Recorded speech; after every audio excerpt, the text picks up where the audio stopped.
Hello, everyone. Welcome back to Voice of the Valley. Today we are here with Malachi. He is the founder of the Malachi What Are You Doing brand, and he is also the chief strategist of the brand Social Way. How are you doing today, Malachi? Doing good, feeling good. You know what I'm saying? How y'all doing? Pretty good, pretty good. Fire. So you are a content creator. Mm-hmm. You were also one of the 100 to be selected to go to Streamer University. So before we get into, your life story and everything, how does it feel to be kind of like a celebrity? How does that feel? To be honest, I'm not gonna lie, I'm kind of used to it now. Only because I've been doing this for so long, things like that. So I'm having people come up to me almost every day now when I go out, things like that. So it's kind of not a new feeling for me. It's familiar because I've always put in the air, like since I was little, like I knew I was gonna be here. You know what I'm saying? At this rate where I'm at right now. So at first it did feel surreal, things like that. But now it's just like it's my life. You know what I'm saying? Like I'm kind of used to it humbly. But yeah, feels good. Doesn't feel like anything new though. Would you say the turning point in your career was when you were selected to become part of Streamer University? Not necessarily. I wouldn't say it was a turning point. I would say it was more like a boost. Because even before Streamer University, I was already doing my own thing, things like that. People already were noticing me even outside of Allentown. So I feel like Streamer University, yeah, definitely helped, but I feel like it didn't necessarily shape who I was. There is a lot of people though who were at Streamer U who needed that. And like, I don't know how to explain it, but like they were smaller creators and Streamer University did help them shape who they are. But as far as myself, I would say it was more like a boost. Like it helped, but it helped me like expand way more into like different parts of the world and things like that. But yeah, I feel like it was more like a boost instead of like a shaping my way, if that makes sense. So right now you are 19 years old, top of the world, a very successful content creator, business owner, part of Voice of the Valley. So this is just the dream of a young man, right? But who were you before this? What is your story? Let's go to the beginning. I would say literally, who was I? I feel like I always was this person because, when I was little, I would always, just take my mom's phone, just record off there. You know what I'm saying? It could be little shenanigans, like my own little, I used to literally take socks, bro, like socks and make it like a puppet. Like I used to make my own stories. I had an old Dell HP laptop. I actually found it the other day. And I'm taking it to the shop to get it fixed and things like that, just to see if all my stuff is still on there. But, I've always been creating. I've always had a creative mind, and things like that. Because I come from a family who, we all have talents and we're all creative, things like that. I have sisters that do art, they draw, things like that. My sisters do animations. My mom, she sings. My dad, he makes beats. My brothers, they dance. You know what I'm saying? So it's kind of like a thing where it's a team effort. Everybody works together. So I was born into a very talented family, things like that. And yeah, I feel like film was just something that I really wanted to do because this content creation is cool, but at the end of the day, at heart, I really want to be a filmmaker. I want to make my own films, direct my own films. That's why I always love cameras, things like that, watch behind the scenes, seeing how things are. But that's pretty much how it started when I was younger. Like I said, just recording videos off the laptop, my mom's phone, track phones I used to get. Things like that. I used to write my own stories. I used to write my own books. Like, I know y'all know what I mean. Like, you would take the piece of paper from the notebook, fold it into two, and make it like a book. I would do that, and I would literally put it in my classroom library, and like the people would read it and stuff like that. They're like, "Oh my god, this is so cool," or whatever. So that's kind of pretty much what it was when I was younger. I always just wanted to do stuff like that. So I was kind of doing it from a young age. Yeah, and you said that you had sisters in dance and sisters that are good at art and very creative. How many brothers and sisters do you have? So currently right now I have 13. My dad had 14, but unfortunately my older brother did pass away, things like that in June, due to muscular dystrophy, stuff like that, autism. Which at the end of the day, I try to look at it as a blessing because the doctors did say he lived longer than most. He had passed away at 23 years old. Most people with those two conditions combined pass away around like 12, 13. So I'm really grateful and things like that. But yeah, I currently have 13 brothers and sisters. Wow. One house, same mom, same dad, everything like that. Wow, that's amazing. What were some of the challenges growing up that you had to face? I'm pretty sure it wasn't an easy road to success. Well, I would say, I feel like everybody goes through challenges in life. And, I don't know how many big families are out there nowadays, things like that. But it's an exception with my family because we had to go through a lot of hardships. My dad right now is the only one who does work in my house. It's always been like that. So he's, as you could imagine, he always had to been outside, working in the warehouse, driving the trucks, doing what he could to provide for our family. But it definitely was a struggle, you know what I'm saying? Because dealing with 14 kids individually, you have to make sure each one eats, has clothes, has insurance. You got to pay for, hospital bills, appointments, haircuts, just different things that each kid needs. And that's just needs. You have wants at the same time. Maybe this kid wants a keyboard. This kid wants, oh, can you pay for my basketball class? You know what I'm saying? So there's just a whole bunch of stuff that we had to pay for that we, could afford, things like that. So it definitely was very, very, very, very, very challenging growing up and things like that. But, we just have a positive mindset, keep God, Jesus Christ first. And, we get blessings as much as we go on. For sure. And growing up with so many brothers and sisters, obviously some of them are a lot younger than you. Mm-hmm. So did that make you more mature a lot earlier in life because you had to help actually be a someone they look up to, someone that helped them, cook for them, take them to school, drop them off at daycare or anything like that? Well, yeah, definitely. I could tell you, there's a lot of stuff I have done that I feel like, I've had to play parent, you know what I'm saying? Because again, my mom, she does what she can because she has her own business. She bakes, stuff like that. She makes cookies, pies, stuff like that. So she does what she has to do. My dad, he works and stuff like that as well. And even before all of this, I feel like I've always had to step up. Because again, like I said, I did have an older brother, but mentally he wasn't always there, things like that. He did have mental issues and stuff like that. So it caused me to have to step up and, kind of be the bigger brother. When my dad wasn't around, I had to be the man of the house. It even got to the point where, I had to start paying some bills and stuff like that, to put some of my things to the side. Like I said, paying bills, going grocery shopping, cooking for them, buying clothes for them, washing clothes for them, just different things like that. And especially at a young age and things like that. So a lot of people try to tell me, "Oh, you're only 19 years old." I'm like, "Yeah, man." Like, Grew up fast. Yeah, I had to. I had no choice. Yeah. You know what I'm saying? So I had to juggle that, as well as juggling what I wanted to do, as well as juggling what my brothers and sisters wanted to do. Because when my parents weren't there, I had to validate what they wanted to do. You know what I'm saying? And I know it's kind of hard on my parents as well because it's like, damn, I have to. So it's the job, but it's hard. I'm gonna be realistic. I have to spend time with each kid, know what each kid likes, connect with each kid. And I know that could be difficult due to what they have to do to keep up with the house and stuff. So I just try my best. Me and my sisters, we just try our best to, make them feel heard and things like that. That's great. I can only imagine how difficult that is because, I'm a coach and I do have some autistic kids and you have to spend a lot of time with them. Mm-hmm. So, and like you have all those responsibilities, but now you also have the responsibilities of the kids that look up to you because the kids love you, man. They love your streaming content. They love your Instagram. They love your TikTok. Mm-hmm. When you deal with kids from the outside, and they come up to you and they might want an autograph or whatever, a picture, how do you deal with them? Well, I kind of look at them because a lot of my fan base, and I'm pretty sure some of y'all can agree, a lot of my fan base is the younger generation. I look at my analytics and not just my analytics and real life experiences. Most of my fan base is the younger generation, high school kids, middle school kids, things like that. And I just try to with my content and seeing them in person, I try to just give the message off a lot of the generation now, what they do is not, approved of, things like that. A lot of them are getting into drug dealing, stuff like that. It's always been like that, but I feel like now it's much easier because you have Telegram, you have social media, stuff like that. So it's very easy for them to gain access to stuff like that. And I have a lot of people, younger kids that do those stuff, but also come to me, "Hey, I want to be a content creator as well. I want to do this too. What's some advice you could give me?" Or even if they do just want a picture and things like that, I always try to give a positive message and I try to give a positive experience because at the end of the day, you never know. That could be their first and last time seeing me.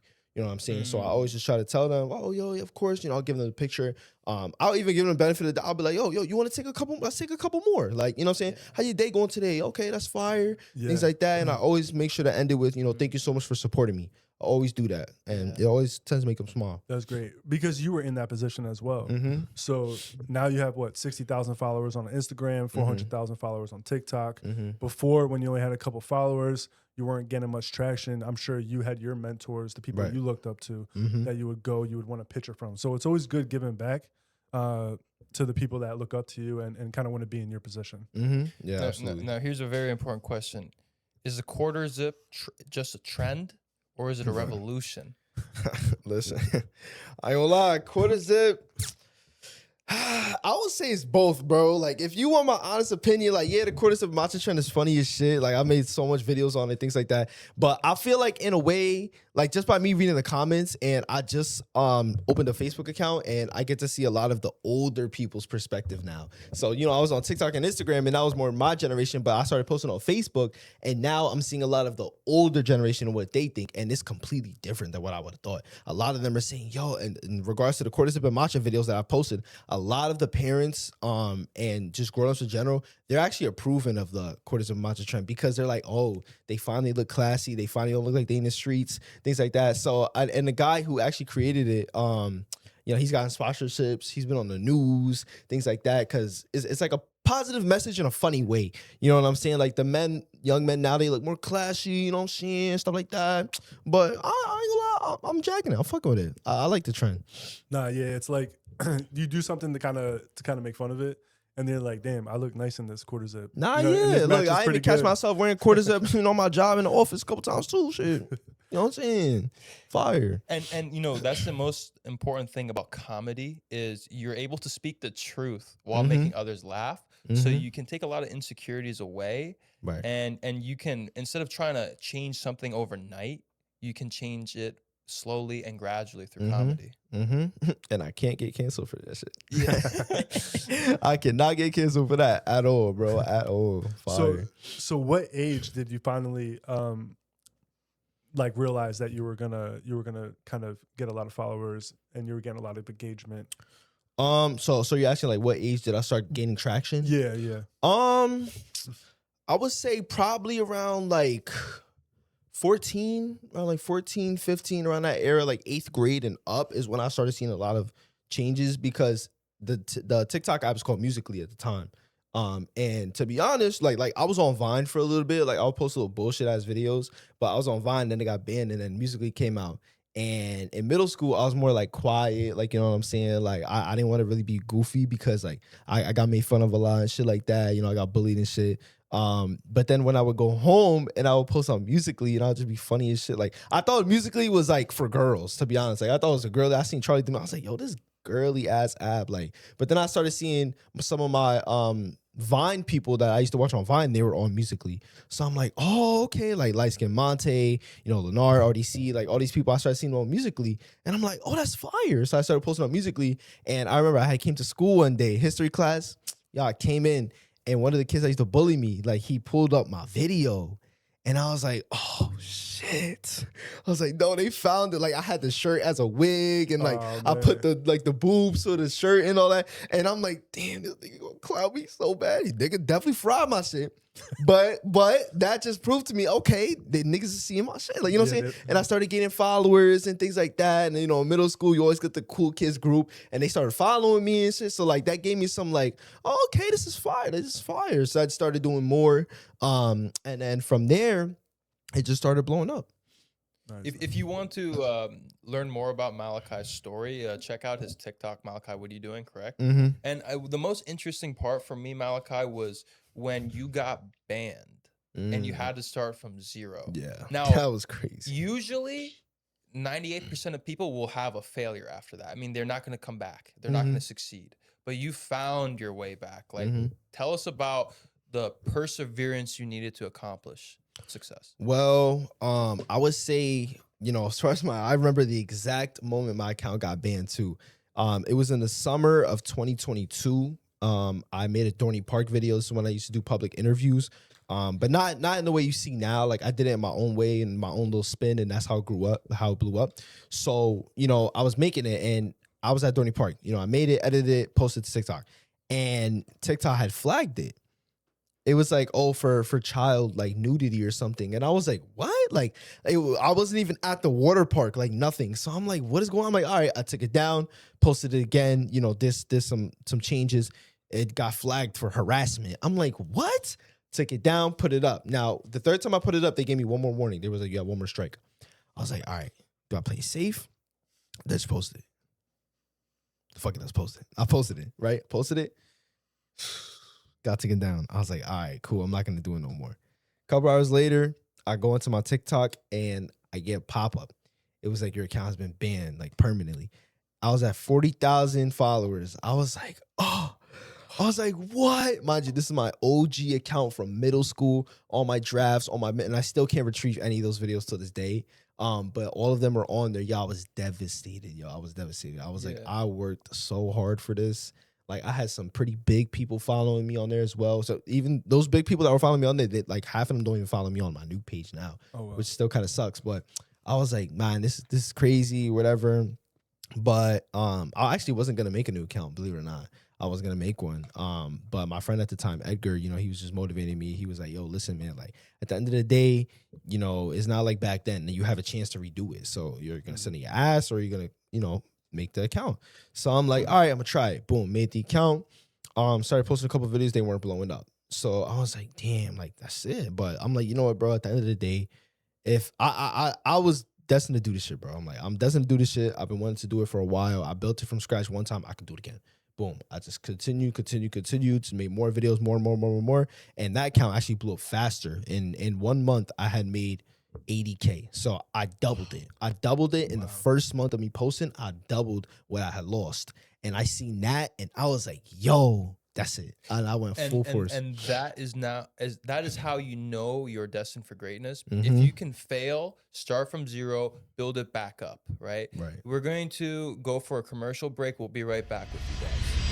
Welcome back from the commercial break. And we're going to go straight into it again, Malachi. So you said, and you mentioned a friend named Edgar, right? And you said that he was there for you in the toughest of times. Yes. Can you explain that friendship real quick? Well, like I said, I had mentioned that he was a past friend. He's still somebody, that I can look at certain traits that he has that I do admire, things like that. There's some traits that he has that I do envy, you know what I'm saying? He's always been kind of like a role model for me, kind of like the big brother I never had, things like that. But just things happen, you know what I'm saying? People fizzle out. And stuff like that. But yeah, he's a great guy. You know what I'm saying? He's definitely very wise, very mature, things like that. I'll never talk bad about him, nothing like that. He's definitely a very smart guy. As far as when it comes to content, things like that, he has very great advice. He's good in sales. He's good at a lot of things, but sometimes people fizzle out, things like that, unfortunately. But yeah, he's a pretty good person, a pretty good guy. And if you guys need advice on anything, he's definitely the guy to go to. Gotcha. And now what about your career for giving advice? Are you thinking about making some sort of school or some sort of content creation campus so the younger generation can learn? Further down the line, that's definitely a thought I've been thinking of doing, especially with courses, things like that. Because like I said, there's a lot of people that do come to me, ask for advice. They want to be content creators, they want to be YouTubers, they want to be TikTokers, and they just don't know how, and they need the guidance and things like that. So that's definitely something I want to do further down the line. Also as a moneymaker, you know what I'm saying, things like that, because at the end of the day, you do have to monetize your audience. Remember that if you guys are content creators, you get big, monetize your audience, that's how you're going to make money. But yeah, so further down the line, definitely something I want to do. Okay. So who do you look up to? What content creator would you say influenced you the most? Well, let's see. There's a lot. From when I was younger, I would definitely say Light Skin Monte, Lennar, RDC. They're people who make skits, things like that. Like the OGs of skits, from Vine, King Batch, I look up to him as well. Zack King, I look up to him as well. But as far as right now, I would definitely say Druski and Benadon, because they're like the king of skits. I look up to them a lot. I admire them so much. They're one of my top 3. Benadon, Druski, funny as shit. They can never get canceled. They're inspiring. Their stories are amazing. Yeah, that's just 2 people that I really look up to heavily. So if you had to pick one of them, who would it be? Oh, Druski. Hands down. Druski. Nice. Get him the fuck out of here. Definitely Druski. Yeah. Definitely Druski. But I love Benadon just the same, but definitely Druski. He's been around for a long time, and he's just somebody I've always wanted to meet and collab with. So, I'm only 25 years old, but I feel like an old man when it comes to streaming. I don't understand the concept. Mm-hmm. I don't understand, the subs and all that. So, what's different from streaming rather than, let's say, TikTok or Instagram? Like, what is the Twitch streaming world like? Well, I would definitely say the Twitch streaming world has changed a lot throughout the years. It used to be, gaming and stuff like that. People used to play Call of Duty, Fortnite, Roblox, things like that. But I feel like in now this day and age, content is evolving, and a lot of people do IRL streams. That's where they take a selfie stick or a phone and they just go around and just basically vlog in real time. Their life. It could be an event. It could be them going to the park. It could be them playing basketball. It'd be collabs, things like that. But the difference I would say between TikTok, Instagram, and all that and Twitch is strictly live streaming. Sure, you can post past highlights and stuff like that, but it's strictly live streaming. Unlike the other platforms where you can DM, you can message, you can, picture post, things like that. So Twitch is just a live streaming platform. That's basically the difference between the two. I was asking my young cousin, he's like 10 years old, and I was sitting there and we were talking about streamers, and he's big into that world, right? So I said, like, who's the best streamer nowadays? And then he said, IShowSpeed. What do you think? What do you think, it's IShowSpeed or best streamer? I'm not gonna lie, I don't really have an opinion on that, to be honest, because again, I watch streamers, but I'm more so into like YouTubers and people who do skits, things like that. But IShowSpeed, he's definitely up there because he has done a lot of stuff that a lot of people haven't been doing. He does a lot of different stuff. He does a lot of crazy stuff. He does a lot of creative and unique things. So IShowSpeed, I can see why your cousin would say that. What about content creators like Mr. Beast that are from a while ago and they're still running with it? Mr. Beast, goddamn that. He's smart, bro. If you see me, give me some money, bro. I need it, bro. I need the money, gang. Like Mr. Beast, he's smart though, because I remember watching his videos back in middle school. This is when he was still in college. And he used to do where he would count to 10,000 and stuff like that, like counting to 10,000, I can't stop, or trying to finish water with a toothpick, like little bullshit like that. Those were good hooks. Nobody's seen that before. So that's why he blew. And now he's being smart with his money. He has a food line, a clothing line. And now from a friend told me that he's trying to open a phone service line. Oh, wow. Yeah, so this guy's really, he definitely got some crypto. I know he got some crypto. He definitely got some crypto, bro. Definitely. But yeah, Mr. Beast, he's a smart guy. He's been doing it for a while, knows the game inside and out. And yeah, I feel like he's just smart with his money. So if you had to pick one of your favorite skits or videos that you've done, which one, what's like in the top 3 that you would pick that you had fun making? I have so many. Like I have so many skits. Like now, these are skits or like videos? Either or. Like either. Videos. Yeah. Damn. I would definitely say more of my cinematic skits. Like the cinematic skits is like I love doing those because it's like a script. It's like a movie scene, and like I said, I love doing movies and stuff like that. So it reminds me of like I'm in the movie and stuff like that. So I would definitely say my cinematic skits. But my favorite, I'd have to think of a series because I have a lot of series as well. The one you did for the Streamers University, that one was really good. Yeah, I was about to say that. Oh, my intro vid, like the submission. No, I think that wasn't it. It was the reunion. Oh, you like the reunion trailer? Yeah, that's another thing. Like I'll just be doing so much trailers, like, but I feel like trailers now are so oversaturated. Like everybody's doing a trailer. Like for example, when I submitted my Streamer University application, it wasn't the video. That's not what I submitted. You had to submit. You had to fill out an application, and then you had to submit like a 30 to 40 second video explaining why you should be in it. So I did that, and I'm like, you know what? I'm gonna do video too. Fuck it. Like, I'm gonna do video. And surprisingly, Edgar gave me the idea. So I'm like, you know what? Let's do it. So we left, got up, did the video. I edited it, stuff like that, and posted it the next day. That shit blew the fuck up. And I kid you not, right after I did that, I started seeing everybody doing trailers. And I'm like, oh, okay, I see what's going on. And it's crazy because the people who have seen my trailers that I met in real life, like for me going on trips and stuff like that, they tell me all the time, oh, I seen your trailer, and it made me second guess my submission. So I was like, I got to do a trailer now. I'm like, damn. So it's like good and bad. But I know that now, since Kai Cenat is doing a 2026 Stream University, everybody's doing trailer. Yeah. Everybody's doing trailer now. Everybody's going to hire somebody. Everybody's going to but I tell everybody though, you can have the best of the best trailer. If you don't have the credibility, you're still not getting it. I could have a fire trailer, like I'm talking Marvel movie, cinematic, like trailer, and they look at my actual content, that shit's ass. You know what I'm saying? Yeah. So I always tell people, bro, you could do a trailer, go ahead. But it's about the credibility. I don't even know if I'm gonna do a trailer for it. It's so oversaturated. But So you were just in LA as well. Can you kind of tell us why you were out there?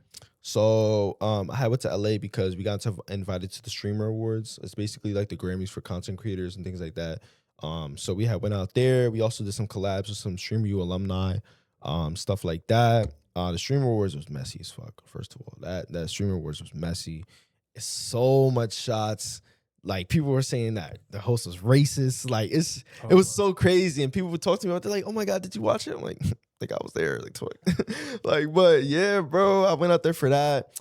But yeah, this is kind of like a little mini business trip, little getaway, stuff like that. But did you meet anyone out there that you were hoping to meet? Oh yeah, it's not more so of me meeting people, it's me just seeing them again. Like at this point, these people are my friends. Like they follow me on Instagram, I can text them whenever, things like that. But there is some people I did meet because I used to stream Fortnite and I used to play Fortnite. I still do. I love that game to death. I'm sorry, y'all could get mad at me. I don't care. I'll probably box you once or twice when I was a little young boy. I don't care. But yeah, I mean, I seen some Fortnite people that I used to watch, like Myth, Clicks. Clicks, I knew him before, but Myth, I seen him, and I was like, wow, the Myth is right there. So I'm like, I gotta go up to him. I went up to him, I asked for a picture, things like that, and yeah, that's just kind of what happened. I seen him out there. I seen Rakai. I seen, a couple of Kai Sinat's team, but people like that, like they're normal to me. You know what I'm saying? Like Rakai actually seen me. He's like, yo, like, you know what I'm saying? Things like that. But yeah, it's kind of like a reunion. Just seeing everybody again. What do you think about show business? Do you think you will go into show business if the opportunity presents itself? Define show business. So making real movies. Oh yeah, 100%. 100%. Bro, till this day I be submitting like applications and portfolios and stuff like that. All these trailers I do is to build my portfolio. That's what I do. I submit it to agencies, things like that. If they have auditions, I film an audition, send it in, things like that. But actors, they sometimes takes years. I'm just waiting. I know it's gonna happen. It's just I'm here right now. The peak me is here. I know it exists. I know I'm gonna get there. I'm just doing what I have to do to get there. Yeah, I see it happening. I see it happening within the next 3 years. 100% for you, bro. 100%. And would you say you'd rather be which one's more fun for you, acting or directing? Damn, why you gotta do me like that, bro? That's a big question. Why you gotta do me like that? Like that's hard. I would say I can't say both. Probably acting. Acting, really? Probably acting. Because the reason why I say both is because directing, it's like I'm literally seeing what's in my brain, like in front of me. Like, you know what I'm saying? So it's like I get to direct where it goes. Like I'm the director. Like I control it. I run this shit. But acting it's like I play multiple characters. So it's fun to do that because I get to see different sides of everybody, stuff like that, different sides of myself. There's even times that I unlock like new characters within myself. Like I could impersonate a girl, a Jamaican guy, Spanish guy, Chinese guy. Like I can do all this stuff, but bro, there's days I like to be fucking around and like I'll unlock some new shit. Like I'll be like, yo, what the, I could do that. Like, you know what I'm saying? But I would definitely say acting. You can do a lot of acting. So what's your favorite impersonation to do? And can you definitely the girl Can you do voice. it? Definitely the girl voice. I would definitely say the girl voice. Damn, if y'all had headphones, y'all be like, nah, what the fuck? I know production right now is gonna tweak when they hear this. All right. You're gonna have a conversation with me, okay? All right. So I'm your girlfriend, okay? Hey babe, how you doing today? I'm doing good. How are you doing? Pretty good. What did you eat today? Trying to go get some food? To be honest, I only had a banana. What did you say? I only had a banana. Oh, okay. Like, I'm just not hungry. I don't know. Let's go out right now. Let's hop in the whip. I don't know what I want to eat. Well, What do you want to eat? I'll get what you want to eat. What do you want to eat? Let's go to a steakhouse. I don't want that. Noodles? Ramen? I just had noodles. Like, just never mind. I'm not hungry. I don't want to eat. Never mind. No, you don't know what I want. No, you don't know what I want. Look. You always do this. You should know what I want. You've been dating for 2 years. Like, what are you doing? Type shit. Bro, yo, production, how'd that sound? Zesty, bro. But yeah, like I could do multiple. It's so funny because there was a time actually a couple of days ago I did a stream where I was prank calling people's exes. I was prank calling my viewers' exes. So they were sending me numbers and stuff, and I would just switch up the voices every time. There was this one where I had to call his ex. and make it seem like, oh, your new boyfriend's cheating or whatever. And I did it. I did the girl voice. I was like, oh, just to let you know what I'm saying? Like, he was with me last night too. Like, girl, like, I don't know. Like, I'm sorry. Like, I just, like, I was actually tweaking. I was like, I just don't want you in the dark. Like, and then there was another time, another call I did. I had called and act like corporate. Right, because I know how to sound like corporate, so I sound like a corporate lady too. Damn. Okay, so I'll do it after I tell the story. So I called his ex, and he's like, "Yo, she smokes behind the trash cans and shit. Like, act like you're corporate." I was like, "I bet." Boom. Called. I was like, "Oh, hey, whatever, Mackenzie, whatever her name is. We just want to inform you. We sent you a couple emails, things like that, just to let you know about recent events that happened." His ex is like, oh, what are you talking about? Like, what are you talking about? No, this is how I started it. Okay, yo, I'm gonna do it for y'all. Boom, she called, picks up. She's like, hello? Hi, is this Mackenzie? Yeah, this is Mackenzie. Who's this? Hi, Mackenzie. This is such and such with da da da. This is corporate. We're head of HR, things like that. So we just got a call, informing you that da da da. So I just tell them whatever happened. We sent you a couple emails, and we're just calling for a follow up, just to let you know that, unfortunately, due to recent events, we did have a couple of reports of you smoking behind the trash can, and that's clearly against our policy in page 6 of our handbook. Da, da, da, da. Like mad bullshit, right? And she's like, like she's tweaking. I'm like, so unfortunately, we have to unemploy you immediately. Da, da, da. She's like, what? Like, I don't even smoke. Oh my god! Like, it was so funny. And I was like, I'm so sorry. I was like, you're more than welcome to fill out a rebuttal form, just to defend your case and things like that. Like, I was sounding hella professional, and I'm like, let me look your name up, and I will put the mouse on the mic so it could look like I'm clicking and typing, be like, okay, can I get a last name? Like, da da da da, like mad bullshit. She was so shook, and I tried to call her back, but she didn't answer. I was like, damn. And then he texted me the next day and said she actually lost her job. Nah. No. That's wild. Yo, I was like, nah, bro, that's crazy. What? I was like, you gotta text her. He's like, nah, bro, fuck that bitch. I was like, damn. But she actually lost her job. Like, she didn't show up, gang. She didn't show up. So you did that? Yeah, she didn't show up. I'm sorry. I love you. I'm sorry. But she didn't show up. And she lost her job. So, yeah, that was crazy. That's crazy. That's wild. I'm speechless. That was wild. I ain't gonna lie. But yeah, so that's pretty much what the fuck happened. It sounds real life though. The voice. So what about like business? Do you think you want to grow more of a corporate type of business, or are you gonna just keep continuing to chase your passions? Are you ever gonna leave your passions for money, or are you just always gonna be focused on your passions? Well, I feel like my passions is my money. You know what I'm saying? My passions bring me my money. And at the end of the day, whether people want to believe it or not, you always have to have a business side to everything. If you're doing basketball, there's a business side to basketball. How do you think you get in leagues? How do you think you get into games? There's a business side to content creation. How do you think you get collabs? How do you think you just get different places? So I definitely would say I would dibble and dabble into business, only because it is something that I do want to fall back on as well. I'm currently in school right now studying business as well. So, I'm doing that just to have something to fall back on and just to understand the business side. Because I can easily hire somebody to do like my business for me, my finances, like all of that. But I want to know what it is you're doing. If you're talking to me about something, oh, hey, Malachi, we just did XYZ. I don't want to be clueless. I want to know what you're talking about. You know what I'm saying? If I see something wrong, I'll know how to go about it. You know what I'm saying? So I would definitely say business is something that you always have to have in whatever you do. So business is something that I want to dibble and dabble in. That I'm currently dibbling and dabbling in. How many years have you been going to school for now? First year. First year? Mm-hmm. Nice. Yep. What about like sports or hobbies? Like, do you have any interest? To be honest, I ain't gonna lie. I can't play ball for shit. I can't play football. I can't play baseball. I can't play soccer. I can't do nothing. But I used to box. I used to box since I was 12. I stopped when I was 16 because of an injury. So now every Thursday I train little kids at IShowSpeed boxing gym. Things like that. But I've been boxing since I was 16 years old. And yeah, I just had an injury, and just unfortunately it made me stop boxing. But I decided to take content creating serious, things like that, and then that's where it took off. That's pretty much the only sport I really did. Is there anywhere that you would like to move in the future or kind of settle down in the future once you get older? Yeah, definitely for sure. Definitely not gonna be here. Because you can't grow in your hometown. I heavily believe in that. The reason why I'm traveling so much at this age, like I'm not even 20 yet, and I'm traveling so much, is because I'm really trying to scope out how each state is. Like I have every dream state. I have Houston, Texas, ATL, LA, and Miami, right? I've been to Houston. I've been to LA. Next trip is ATL. Then the next one is Florida. I want to go to each place at least twice, just so I could look at how everything is, the prices, everything, and then finally determine where I want to go. But those 4 places are core places to make connections, content, things like that.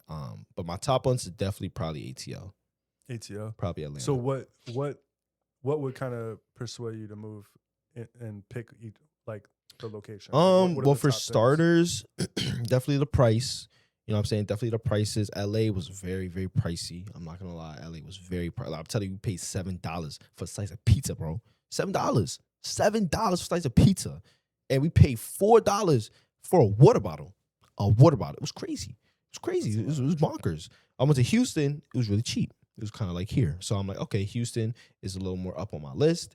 ATL, there's a lot of connections out there. So I always think connections. Does it have connections? What has more connections? What's cheaper? What's more affordable? What's around? You know, just key things you'll think about when you're moving is pretty much what motivates me to move where I want to move. I got you. I could see you going to LA or Miami. I think those are LA or Miami, really? Yeah, What would you say, LA or Miami? I would say to start off, maybe Miami, Mm-hmm. and then kind of gradually go to LA. Word. You know what I mean? Mm-hmm. But that's just my opinion. I've been to Word. both places, so Oh, yeah, for real. yeah. I definitely want to go somewhere that's hot year-round, too. For Like, sure. I can't do this cold shit, bro. I Mhm. can't, bro. I can't do it. I definitely got to go somewhere that's hot and warm, but that's pretty much where I want to move. So I had a question that I really wanted to ask, which was interesting. I mean, it's good because we can edit it. Mm-hmm. No, yeah. We just have a conversation, bro. I had a really good question. Oh, yeah. Okay. So, Malachi, let's say you're starting out as a content creator, right? And you have 0 followers and you have an idea and you want that idea to blow up. As a content creator, what are some steps you should take in the beginning, and what are some tips? So to start content for anybody out there who wants to start, I would definitely say start by determining why you even want to do it. Start. Why you even want to do it? Because if you're doing it just because, okay, I see it's quick, oh, I can make money quick, you're not going to go far. If you don't have the drive and the passion for it, just like you guys are in business, you guys obviously have your own personal reasons, I'm sure, on why you want to do business, not just because, oh, I want the money. Because if that was why, it wouldn't even work. You know what I'm saying? But definitely figure out why. That's the first step. Figure out why. Number 2, figure out what it is you're going to be doing and how you're going to entertain and how you're going to change the world. Because I always think, when I leave this earth, what impact am I going to leave? You know what I'm saying? That's one thing I always want to think about. So just figure out why you want to do it. Figure out how you're going to do it. And people say consistency is key. You got to be consistent. You got to be consistent. But you also have to be creative and disciplined. Because if you're consistent and you're posting shit, it's still not going to blow. You know what I'm saying? Versus if you're consistent and creative, then it is going to blow. You know what I'm saying? You know, what about all the content creators right now that, you know, they're stuck at a level, like they're stuck at 2,000, 3,000 followers, and they just can't blow up. They've never had, you know, a video go viral, and they keep trying. They're constantly consistent, but they're like, well, what am I missing? What about them? Well, I would definitely say just study your analytics. People underestimate analytics a lot, and I tend to look at my analytics a lot because it tells you everything right in front of your face. You can have a whole bunch of videos with 500. That one video that has 530, there's a reason why it has 530. Like, you know what I'm saying? So you just got to study your analytics, figure out what works, and go with it. And also just mentally, just remember, don't let the numbers like get you down. I don't know if that makes sense, but like, don't let the numbers, oh, I'm stuck at 2,000. Fuck. There's always somebody lower than you. There's somebody that wishes they were at 2,000 right now. There's somebody that wishes they was at 1K right now. There's somebody that wishes they was at 500 right now. You know what I'm saying? Like, I sometimes have to catch myself and correct myself when I go from 60K to 59K. I'm like, damn, that 59K, I should be at 100K. My close friend is at 4,000. You know what I'm saying? So it's definitely like, you gotta be humble. Just be humble, gang. So just look at your analytics and just check yourself and just be humble, gang. What about algorithm tips? Like, how do you get the algorithm on your side? How do you avoid being shadow banned? How do you do that whole part? Well, as far as getting the algorithm on your side is really a trial and error. You gotta figure out what works, figure out what doesn't work. As far as being shadow banned, that's kind of something you can't help at all. You could post something and TikTok or Instagram will flag it for no fucking reason. And that's just something you can't control. You just got to push past the shadow ban. If you're like, oh, damn, I'm shadow banned, and then you don't post, you're not going to get past it. There's millions of times I've been shadow banned, and I just kept posting, and just push through the shadow ban. So if you get shadow banned, push through the shadow ban, and that's pretty much what you got to do. Gotcha. And these are wise words coming from a 19-year-old. You really don't hear people around this age talk like you do. You're very humble. You're very grateful, and you're very smart for your age. You know what I mean? You grew up, and you have a great story behind you. You grew up quick. You turned into a grown man quick, and we're very happy to have you on the team and have you here. Is there any closing words that you would like to say to the audience? Or where they could find you at on Instagram, TikTok, whatever. Well, you guys can find me on all platforms at Malachi. What you doing? MALACHIWYD on all platforms: YouTube, TikTok, Instagram, Twitch, Kick. I'm never using that shit, but Kick. You know what I'm saying? Wait. Because if you want to give me a deal, Kick, you can. Okay, I'm open. But I love you, Twitch. But yeah, that's where you guys can find me. And final words, I would just say. It sounds so cliche, but just be yourself, bro. Please be yourself. There's too much clones out here. There's too much people that, I want to be the next Kaisana. I want to be the next Rakai. But nobody ever wants to be the first them. You know what I'm saying? And I feel like there's not a lot of original people out there. So definitely stay creative and stay original and just be yourself. Be yourself. Don't care what nobody says. Be yourself. Just post, bro. Just post. If you want to post, just post, bro. Whatever you want to do, just do it, gang. You don't get one life only. That's it. You don't get no second chances. So you might as well live it to the fullest, bro. That's pretty much my closing words for y'all. Thanks, Malachi. Thank you, brother. God See bless. y'all on the next pod.